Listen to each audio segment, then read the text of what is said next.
اعوذ باللہ من الشیطان الرجیم، بسم اللہ الرحمن الرحیم۔ سورۃ النبح کی آیت نمبر 34 تک ہو چکا تھا، ہم ایک دفعہ پچھلا محاورہ ترجمہ کرتے ہیں۔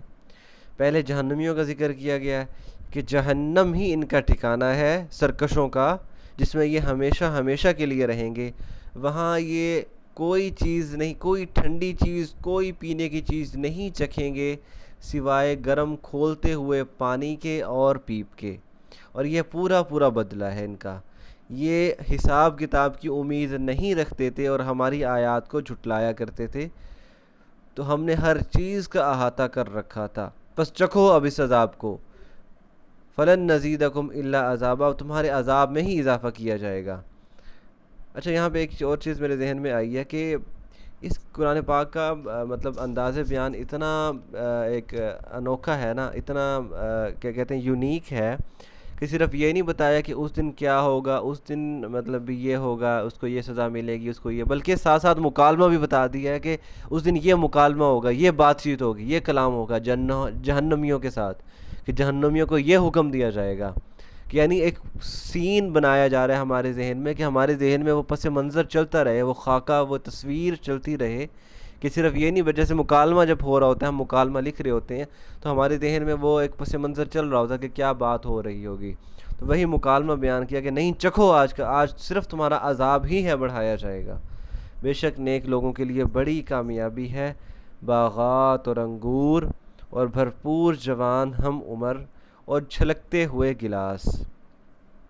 لا یسمعون، نہیں سنیں گے، سمع یسمعو کا مطلب سننا،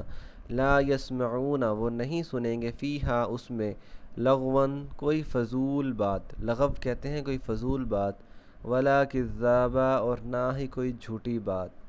اصل میں شراب کے ساتھ یہ بات بیان کی جا رہی ہے کہ وقاسن دہاکن، کہ جو دنیا میں جو شراب ہوتی ہے وہ تو ہماری عقل معاف کر دیتی ہے نا،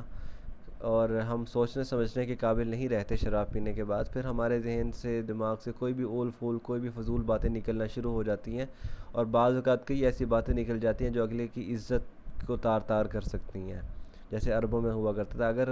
معاشرے کی غیرت ختم ہو چکی ہو، حمیت ختم ہو چکی ہو، پھر تو انہیں یہ باتیں بری نہیں لگتی جو بھی ایک دوسرے کی عزت اس پہ عافیت پر کی جاتی ہے،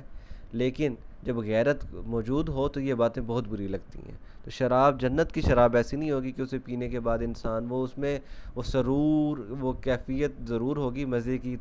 مطلب لطف کی کیفیت ضرور ہوگی، لیکن وہ ایسی نہیں ہوگی کہ انسان کی عقل کو معاف کر دے، انسان سوچنے سمجھنے کے قابل نہ رہے۔ تو لا یسمعون فیہا لغو ولا کذابا، کہ وہاں پہ کوئی بھی جھوٹ، کوئی بھی فضول، کوئی بھی لغو بات نہیں سنیں گے۔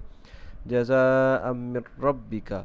بدلہ ہے تیرے رب کی طرف سے، جزاء کا مطلب ہوتا ہے بدلہ، من ربک، تیرے رب کی طرف سے، عطاء، جو عطا کیا جائے گا، حسابہ، حساب سے۔ جیسے جہنمیوں کے بارے میں ذکر کیا گیا نا کہ جزاء وفاقہ، بدلہ ہے پورا پورا، اس سے مراد یہ تھا کہ ان کے اعمال نامے میں مطلب جو بھی گناہ کیے گئے ہیں انہی گناہ کی وجہ سے انہیں ان کا بدلہ دیا گیا، ایسا ہی کوئی ظلم نہیں کیا گیا، کوئی زیادتی نہیں کی گئی ان پر کہ انہوں نے کوئی گناہ نہ کیا ہو، اس کے باوجود اس کی سزا ملی جائے۔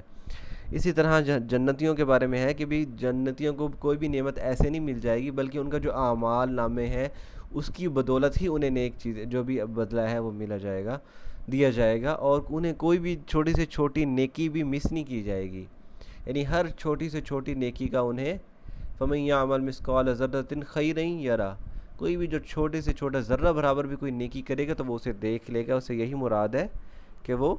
اسے چھوٹی سی چھوٹی نیکی کا بھی بدلہ دیا جائے گا، اور کوئی بھی مطلب حساب سے دی جائے گی اسے۔